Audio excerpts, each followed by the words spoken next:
प्रथमः पाठः आद्य कृषकः पृथुवैन्यः. सर्वात प्रथम असणारा शेतकरी पृथुवैन्य राजा. ऋग्वेदात एषा कथा उद्धृता. ऋग्वेदामधून ही कथा घेतलेली आहे. वेन भूपतेः पुत्रः वैन्यः एव. वेन भूपतीचा पुत्र वैन्य पृथुवैन्यः इति नाम्ना ज्ञातः. तोच पृथुवैन्य नावाने जाणल्या जाऊ लागला. सह प्रजाहितदक्षः आदर्शः सम्राट. तो प्रजेच्या हिताविषयी दक्ष असणारा आदर्श सम्राट होता. इति स्मृतः असे त्याची ओळख होती. भारतदेशे पृथूना एव कृषिकार्यं प्रारब्धम. या भारतभूमीमध्ये पृथुराजानेच कृषीचे कार्य प्रारंभ केले. संशोधितं विकासं प्रति नीतं च.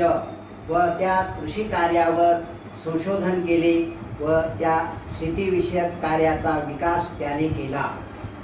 स एव कृषिविद्यायाः जनकः. तोच असणारा या कृषिविद्येचा जनक आहे. इति मतः असे लोकांचे मत आहे. अतः एव सः प्रथमः कृषकः. म्हणून तो प्रथम कृषक आहे. धरित्र्याः पृथ्वी इति नामाभिधानम. या धरित्रीचे पृथ्वी असे नामाभिधान ऋतोः कार्यस्य स्मारकम इति मन्यते बुधैः.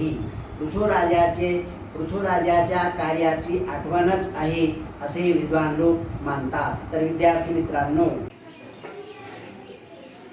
या पाठामध्ये सर्वप्रथम असणारा शेतकरी आद्य कृषकः. सर्वात आदी शेतकरी, सर्वात प्रथम असणारा शेतकरी पृथुवैन्य राजा.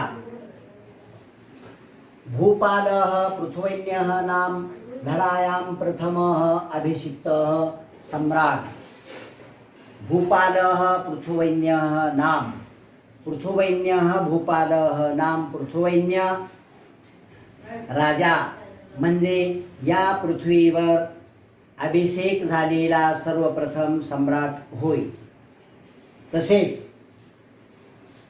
प्रयाग क्षेत्रे पृथुनृपस्य राजधानी आसीत. प्रयाग क्षेत्रामध्ये पृथुराजाची राजधानी होती. राज्याभिषेक समये चारणाः पृथुनृपस्य स्तुतिं गातुम उत्सुकाः. राज्य अभिषेकाच्या वेळी चारणाः म्हणजे स्तुतिपाठक स्तुती गाण्यासाठी उत्सुक होते. तदा पृथुः आज्ञापयत. तेव्हा पृथुराजाने आज्ञा दिली. त्या स्तुतिपाठकांना चारणांना आज्ञा दिली. काय आज्ञा दिली? तिष्ठन्तु चारणाः यावत् मम सद्गुणाः न प्रकटी भवन्ति. हे चारणांनो, हे स्तुतिपाठकांनो, थांबा. जोपर्यंत माझ्या ठिकाणी असलेले सद्गुण प्रगट होत नाहीत तावदहम न स्तोतव्यः. तोपर्यंत माझी स्तुती करू नका. अशा प्रकारची आज्ञा राजाने स्तुतिपाठकांना दिली. तेव्हा स्तवनं तु ईश्वरस्यैव भवेत्. राजा म्हणत आहे, अरे स्तुती तर केवळ ईश्वराचीच व्हायला पाहिजे, कारण तो सर्वशक्तिमान आहे. भूत भविष्य वर्तमान तिन्ही काळामध्ये त्याची सत्ता आहे. माझ्या ठिकाणी आज सद्गुण असतील, उद्या कदाचित नसतील, कारण ही शरीर जे आहे ती प्रकृतीच्या अधीन आहे. आणि प्रकृती म्हटलं की त्या ठिकाणी सत्व रजतम इत्यादी गुणांचा प्रादुर्भाव असतो. सत्वगुण वाढला की मनुष्य सात्विक कार्य करतो, रजोगुण वाढला की मनुष्य राजस कार्य करतो, आणि तमोगुण वाढला की मनुष्याची प्रवृत्ती ही तमोगुणामध्ये होत असते. म्हणून कदाचित माझ्या ठिकाणी सद्गुण आज आहेत, उद्या नसतील, पण ईश्वर मात्र तिन्ही काळामध्ये आहे. भूत भविष्य वर्तमान काळामध्ये आहे. तो अविनाशी आहे, अमर्यादित आहे. म्हणून स्तुती केवळ ईश्वराचीच करा. अशा प्रकारे राजाने स्तुतिपाठकांना सांगितले की स्तवनम ईश्वरस्यैव भवेत्. स्तुती केवळ ईश्वराचीच व्हावी.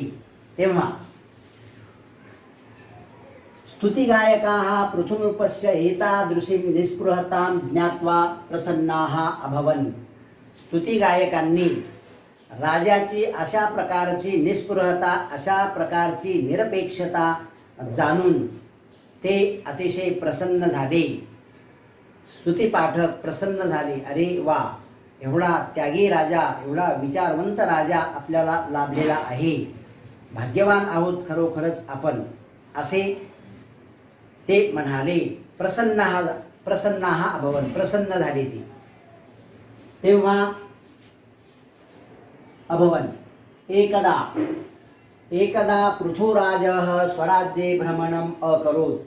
एकदा पृथुराजा जो आहे आपल्या राज्यामध्ये भ्रमण त्याने केले. कशासाठी? की माझी प्रजा कशी आहे, सुखी आहे किंवा दुःखी आहे हे पाहण्यासाठी प्रत्यक्ष राजा त्याने आपल्या राज्यामध्ये फेरफटका मारला. भ्रमण समये तेन दृष्टं यत् प्रजाः अतीव कृशाः अशक्ताश्च.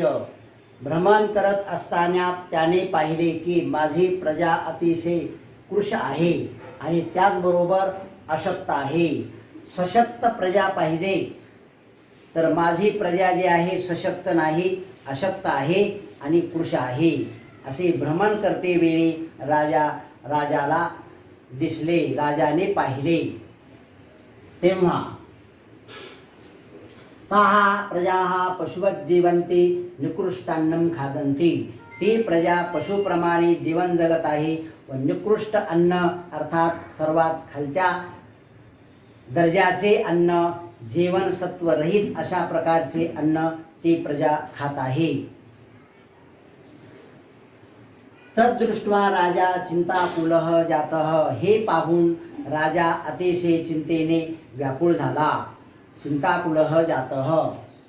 तदा पुरोहितो वदत. तेव्हा पुरोहित राजाला म्हणाला, हे राजन, धनधान्यादि सर्वं वस्तुजातं वस्तुतः वसुंधरायाः उदर एव वर्तते. हे राजन, हे राजा, धनधान्यादी सर्व ज्या वस्तू आहेत त्या वास्तविक पाहता वसुंधरेच्या पोटामध्ये आहेत. अर्थात वसुंधरेच्या पोटामध्ये म्हणजे पृथ्वीच्या पोटामध्ये आहेत. तत्प्राप्तुम यतस्व. ते मिळविण्यासाठी तू प्रयत्न कर. विद्यार्थी मित्रांनो, आपण आता या आद्य कृषकः पृथुवैन्यः या पाठावरील प्रथम परिच्छेदाचे मराठी भाषांतर ऐकलेले आहे. आता यानंतर याच परिच्छेदावरील काही व्याकरणीय भाग आहे तो ऐका. सर्वप्रथम भूपालः हा शब्द आलेला आहे. भूपालः. तर या भूपालः शब्दासाठी अमरकोशामध्ये समानार्थी शब्द आलेले आहेत. ते अमरकोशातील ओळी कंठस्थ करा. राजाराट पार्थिवक्ष्मा भृंद्रूप भूप महीक्षितः. अशी ही अमरकोशातली ओळ आहे, ही कंठस्थ करा. कारण या ओळीमध्ये भूपाल म्हणजे राजा, राजा शब्दासाठी समानार्थी शब्द आलेले आहेत. आणि तुम्हाला भूपालः असे जर वाक्य, भूपालः पृथुवैन्यः नाम धरायां प्रथमः अभिषिक्तः सम्राट, असे वाक्य प्रश्नपत्रिकेमध्ये दिले जाते आणि भूपालहला अधोरेखांकित केले जाते. आणि तुम्हाला सूचना असते, भूपालह या शब्दासाठी अमरकोशातील पंक्ती लिहा. तर त्यावेळेस आपल्याला ही पंक्ती आठवली पाहिजे. कोणती? राजाराट पार्थिवक्ष्मा भृंद्रूप भूप महीक्षितः, ही ओळ लिहायची असते. म्हणून अमरकोशातील पंक्ती पाठ करा. दुसरी जी आहे, दुसरा शब्द आहे धरायाम. धरा म्हणजे पृथ्वी. सप्तमी विभक्ती एक वचन आहे आकारांत नामाचे. धरा म्हणजे पृथ्वी. तर या धरा म्हणजे पृथ्वी, या पृथ्वीसाठी सुद्धा अमरकोशामध्ये ओळ आलेली आहे. गोत्राकुप पृथ्वी पृथ्वी, गोत्राकुप पृथ्वी पृथ्वी, क्ष्मावनीर मेदिनी मही. गोत्रा कुहू पृथ्वी पृथ्वी, क्ष्मा अवनी मेदिनी मही, ही सर्व पृथ्वी या शब्दासाठी समानार्थक शब्द आहेत. हे सर्व शब्द त्या अमरकोशातल्या पंक्तीमध्ये आहेत.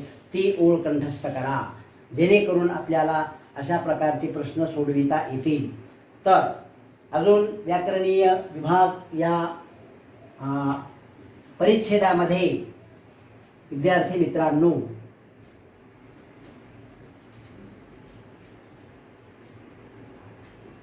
प्रकटीभवन्ति. प्रकटीभवन्ति अशा प्रकारचा एक शब्द आहे. प्रकटीभवन्ति हे स्वी प्रत्यांत रूप आहे. विद्यार्थी मित्रांनो, स्वी प्रत्यांत रूप.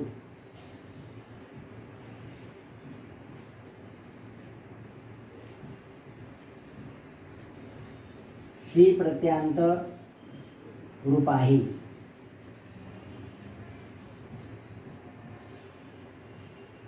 अप्रकटम.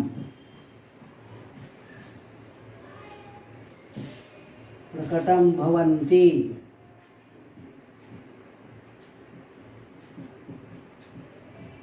इति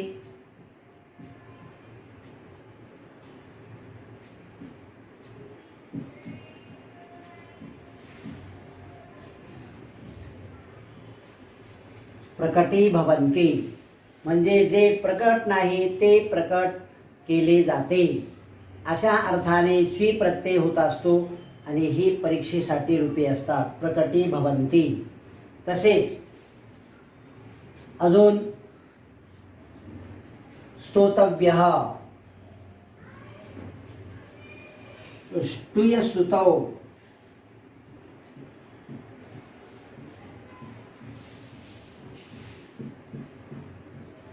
स्तूयस्तुतौ हा दुसऱ्या गणातला धातू आहे. तर ही द्वितीय गणातील स्तूयस्तुतौ परस्मैपदी धातू स्तुती करणे या अर्थी आहे. तर या धातूचे हे कविधावीचे रूप आहे. कविधावी.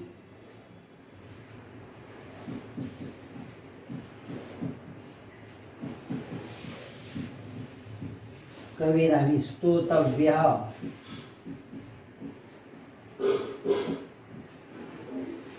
स्तोतव्यः कोणत्याही मूळ धातूला जर य प्रत्यय, तव्य प्रत्यय आणि अनीय प्रत्यय जर लागला तर अशा प्रकारची ही कविधावी रूपे विशेषणे बनतात.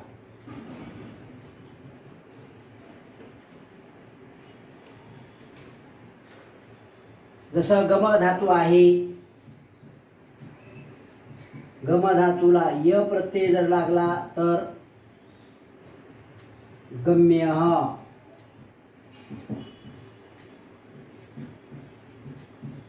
गम तव्य. गंतव्यः. गम अनीय.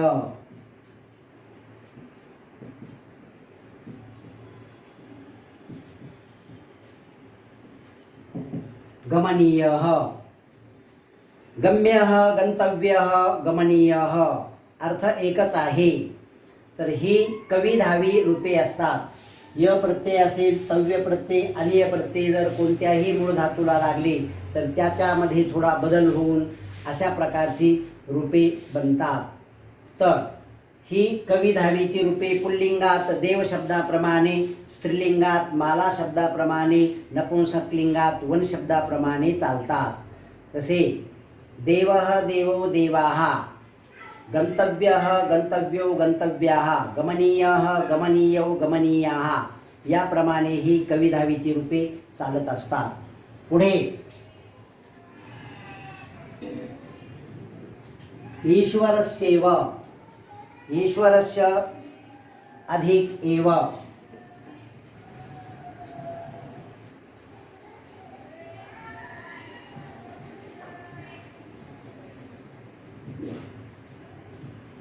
ईश्वरस्य एव बरोबर ईश्वरस्यैव. वृद्धी संधी आहे. वृद्धी संधी म्हणजे सूत्र आहे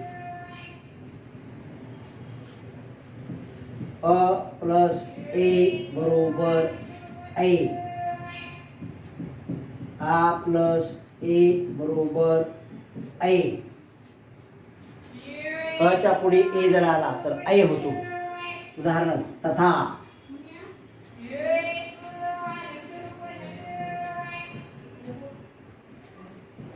एव, तथैव. न प्लस एव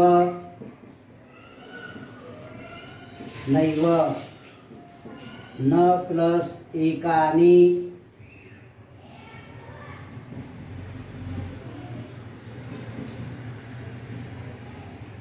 नैकानी। याप्रमाणे ही वृद्धी संधी असते। वृद्धी संधीचे ही उदाहरणे आहेत।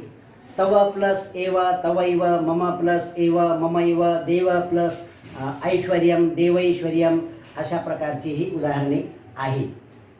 वृद्धी संधी। त्याचप्रमाणे स्तुतिगायकाः पृथुनृपस्य एतादृशीं निस्पृहतां ज्ञात्वा प्रसन्नाः अभवन्। या ठिकाणी प्रश्नपत्रिकेमध्ये त्वांत अव्ययम निष्कासयत असा एक प्रश्न असतो।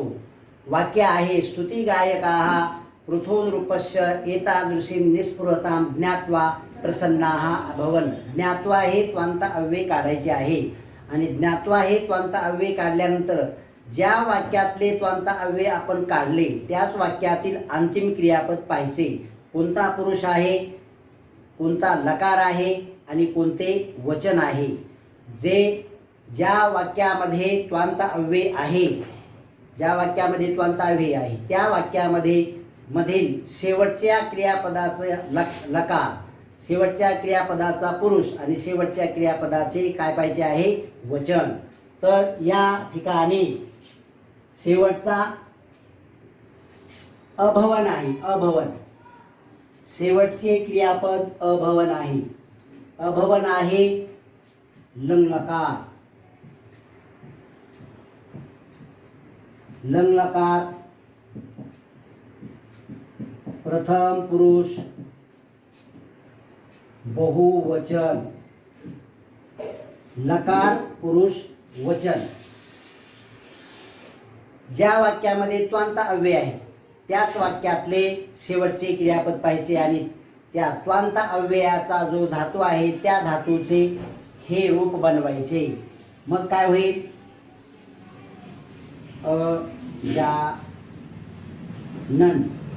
ज्ञात्वा ऐवजी अजानन। लंलकार प्रथम पुरुष आणि बहुवचन। लंलकार प्रथम पुरुष बहुवचन अभवन। लंलकार प्रथम पुरुष बहुवचन अजानन। अजानन ज्ञात्वा काढायचे आणि अजानन असे लिहायचे। मग संपूर्ण वाक्य काय होईल, स्तुतिपाठकाः पृथुनृपस्य एतादृशीं निस्पृहताम् अजानन। ज्ञात्वा नाही आता, अजानन स्तुति प्रसन्नाः अभवन्। स्तुतिपाठकाः स्तुतिगायकाः प्रसन्नाः अभवन्, प्रसन्न झाले। याप्रमाणे त्वांत अव्ययम निष्कासयत हा प्रश्न असतो। उदाहरण, अन्य उदाहरण पाहूया।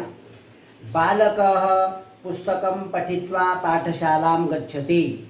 आता पठित्वा जे आहे, पठित्वा हे काढायचं आहे आणि पाठशालां गच्छति असे वाक्य आहे। तर गच्छति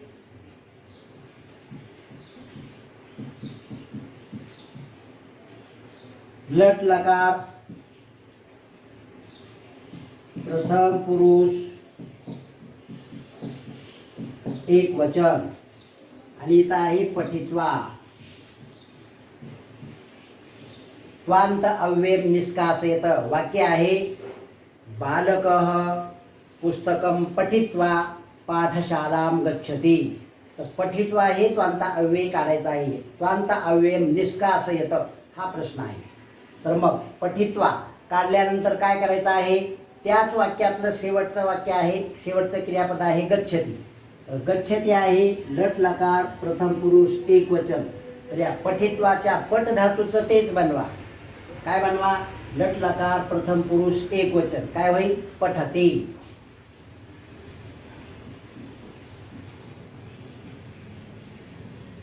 लट लकार प्रथम पुरुष एक वचन पठति।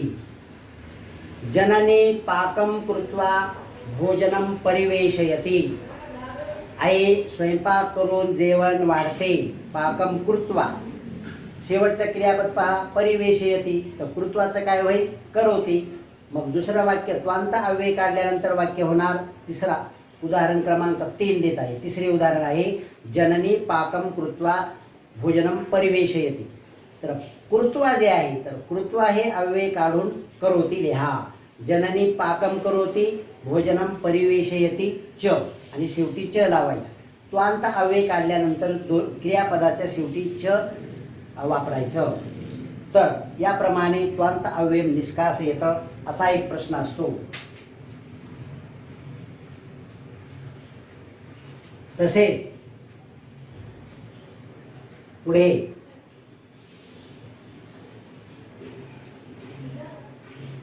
अशक्ताश्च, अशक्ताः,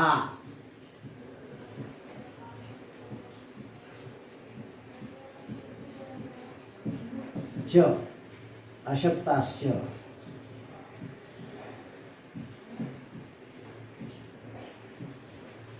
म्हणजे विसर्गाच्या पुढे जर च किंवा छ जर असेल तर विसर्गाचा श होत असतो, तालव्य शकार. विसर्गाच्या पुढे छ आहे, विसर्गाचा तालव्य शकार झालेला आहे, अशक्ताश्च. अन्य उदाहरण दिशः प्लस च बरोबर दिशश्च.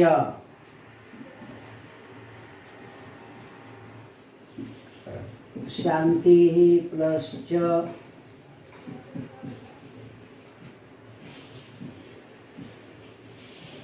शांतिश्च. शांतिः अधिक च शांतिश्च. दिशः अधिक च दिशश्च. तर याप्रमाणे विसर्गाचा तालव्य शकार, विसर्गाच्या पुढे च किंवा छ जर असे आले तर विसर्ग संधी. आणि पुरोहितो वदत, पुरोहितः अवदत.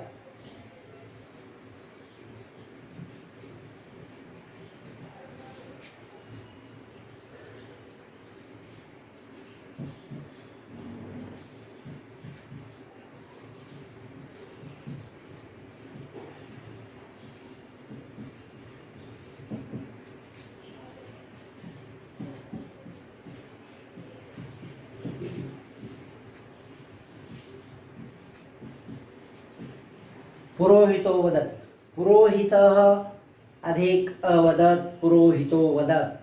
विसर्ग संधी, विसर्गाचा ओ होतो, विसर्गाचा ओ, आणि ह्या झालेल्या ओच्या पुढे अ जर असेल तर ह्या अ ऐवजी अवग्रह चिन्ह होत असते. विसर्ग संधी कह प्लस आपे बरोबर कोपी. विसर्गाचा ओ झाला आणि अ चे अवग्रह चिन्ह झाले.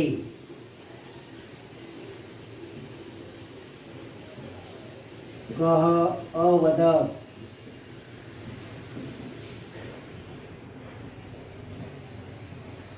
को वदत.